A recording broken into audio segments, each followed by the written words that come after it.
So if you want to know what I've been up to on this wonderful spring week in Japan for week 19, watch this tutorial.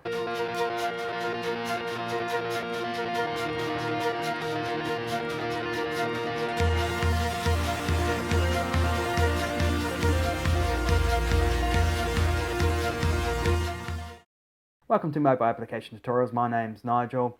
Okay, what have I been doing and what do I expect to be doing next week? Okay, so I published an article on the debugging tutorial. This was the one on how to identify a fix. It's quite a long tutorial, but I recommend anyone who doesn't have a lot of experience in debugging to have a look at this tutorial.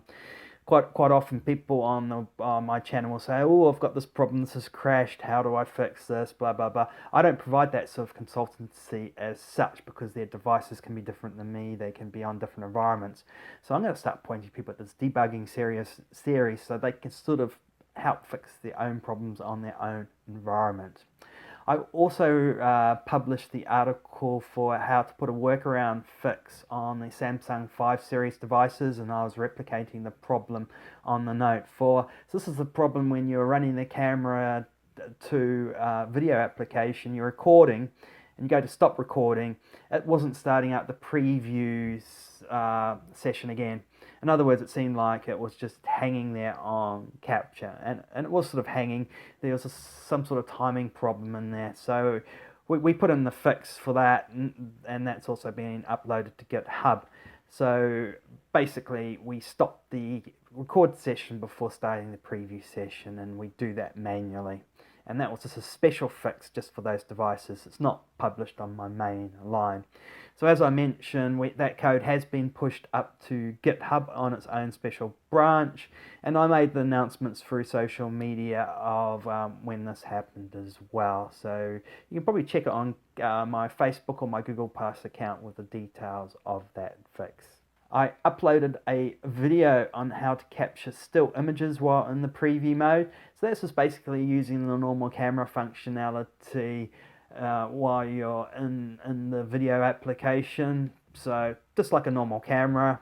Prior to publishing this video, I will have released how to actually capture still images while you're recording a video. So you press record button on the video, you record a video, and then you can catch the frames from that as well and save that to JPEG images as well.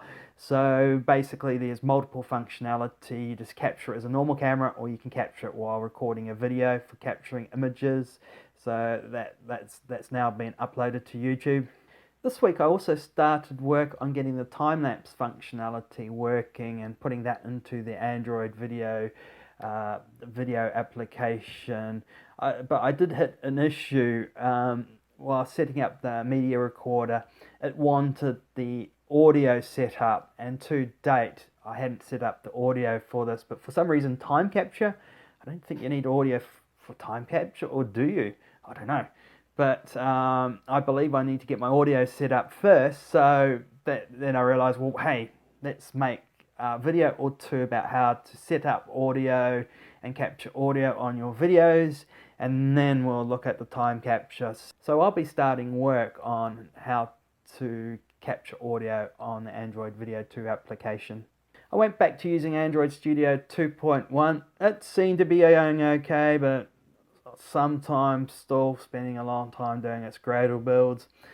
So I was recording a video, Android 2, and then as a lot of you who follow my tutorials will know, I like to record from the device as well, and I can do that from Android Studio. I tried that on Android 2.1, and the record of the device, screen recording of the device, does not work at all. So that was in the middle of one of my videos, so I had to revert and go back to using Android 1.5. So while I'm recording videos, I'm going to be using Android 1.5, but so I get used to Android Studio 2.1. While I'm by myself doing my development, I'll be on Android Studio 2.1. So I do have both versions of Android Studio installed, so 1.5 is still much more reliable than 2.1, so I've got a feeling there's a ton of bug fixes going in on Android Studio 2.1, so we'll should expect to see a lot of releases of Android Studio 2.1 whatever in the near future. Okay, in this part of the weekly update, I'm just going to go to my comments section. I don't normally look at my comments very much, I just don't have the time, but let's see what's there. So let's click on my YouTube channel there. So Shareable Apps has been making a lot of posts just in the last day. So on the top one here, using my Git, good, glad you're using my Git. On the latest Mac, okay, he's got quite fast hardware, and he's using a Nexus 6P virtual machine. Okay, I don't know how the virtual machine or how you're going to get on using an emulator with the camera to video application. Is it the camera to API? Yeah, using camera to video application. It's if you think about it, well, think about when we're capturing still images in the record mode. So think about what's happening there. We're doing three things at once. We're displaying to our display. We've got the preview displaying to our display. We're recording and we're saving a video to memory. We're also, when we're pressing the capture button, capturing still images. We've got a lot of stuff going on, and we're probably pushing the, I know I'm pushing my Android 5X, we're putting it under a certain amount of pressure. If you're doing that in the emulator, your emulator is emulating everything that the hardware is doing, and hardware does things so much efficiently and faster. So even though you might have the latest Mac, you're going to have sort of timing strains and timing issues. You could have an issue of what we saw in the Samsung Series 5, a timing issue. So it could be a number of things there. I've never run something like the Android Video 2 application on an emulator there as such. And I don't support that. I only support the actual Nexus devices themselves. So I don't recommend, especially Android Video 2 application, running it. You probably will see an error, but it's probably not an error that you'll see on the actual device. So in that case, it might not be relevant. So you might want to have a think about that. Going down here, we have exclamation marks, question marks, and at the end we've got a Y. Oh dear. Okay, so I've got a return type in my method. Okay, don't freak out. Okay, it's not going to be the end of the world. This is not what you'll call a critical error. This will not stop the product from shipping. This is not going to affect the behavior of application. Sure, it's not good, and it's probably historical. I probably set it up locally historical, and then I realized that the variable I wanted, I needed a global to the activity. I just haven't tidied that section of code up. But I've released in my tutorials thousands of lines of code, and if you went across it, you guys could have me for the next 6 months tidying up my code and not releasing any videos. So this is not a biggie. Certain bugs I will respond to pretty quickly, but don't worry about this one. You know, it should be fixed, but it's just syntax really. So it's probably a historical bug that where it hasn't been tidied up, but it's not a showstopper. Don't worry about it. Get a good night's sleep over this one. Okay, portrait mode. I will respond to that just in. I'll respond to that directly there, because orientations on this sort of device, you've got an orientation sensor on the camera. That phone's also got a orientation sensor, and those two might not be the same, so you've got calculations that seem to happen.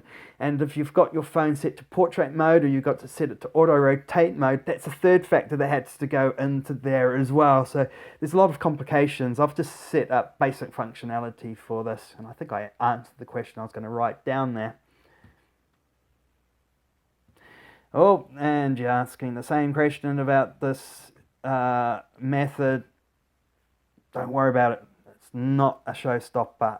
Product can go through. And again, virtual machine emulator, don't do it. Use the actual hardware. I can't help you out. I'm not going to myself go into using a virtual machine. It would just suck all my time out, and I'd release one video every 2 months. Just don't have the time. It's more importantly that the code works as you expect it to do on the hardware. and you've got some significant differences between the emulator and the hardware. So go straight to the hardware if you can. But if you are seeing problems and I'm not seeing on the hardware, you can almost say, well, the hardware is going to be the correct platform to base your code on. It's the working platform. So hardware rules. Emulator, it's okay for certain things, but a camera application, I'd be very wary about using it. So yeah, I can't really help you out on the emulator because I'm just work on the Nexus hardware itself. I don't think I've got any other questions to respond to that I want to respond to in the comments. So let's go to what I'll be working on next week.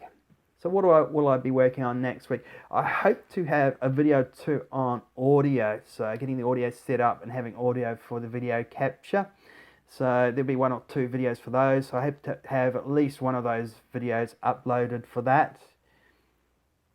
I might have a quick tutorial coming out on how to set up your fonts theme. I think they call it a scheme in Android Studio. So how to change your themes. You notice I'm using a new theme called Ladies Night 2. I quite like it. Main thing I like about it, it doesn't have many bugs. A lot of themes just don't behave properly, or they might affect your editor. This one seems solid and robust, and the look's okay as well. So I'm sticking for Ladies Night at the moment. I don't know if you've noticed that on my tutorials or not, that the theme has changed from the Zenburn theme, which is quite light on the eyes. And I've got articles to release as well on the videos that were uploaded for this week. So it's going to be 2 articles, one on how to capture still images while you're in the preview capture session, and the other one how to capture still images while you're in the record capture session. So I have to release the 2 articles for that as well. And there'll be, the code will have to be uploaded to that, and that happens like, well, that actually happens before I release the articles. I upload the code changes to GitHub. And all these activities do get announced on the social media accounts as well. So it's good for you to follow at least one of those, whether it's Google or Facebook or even Twitter. All the announcements do go on those as well. Anyway, that's it for my update for week 19. Hopefully I'll get this out at the beginning of the weekend, so everyone have a great weekend, and yeah, I'll talk to you about the same time next week. Bye for now.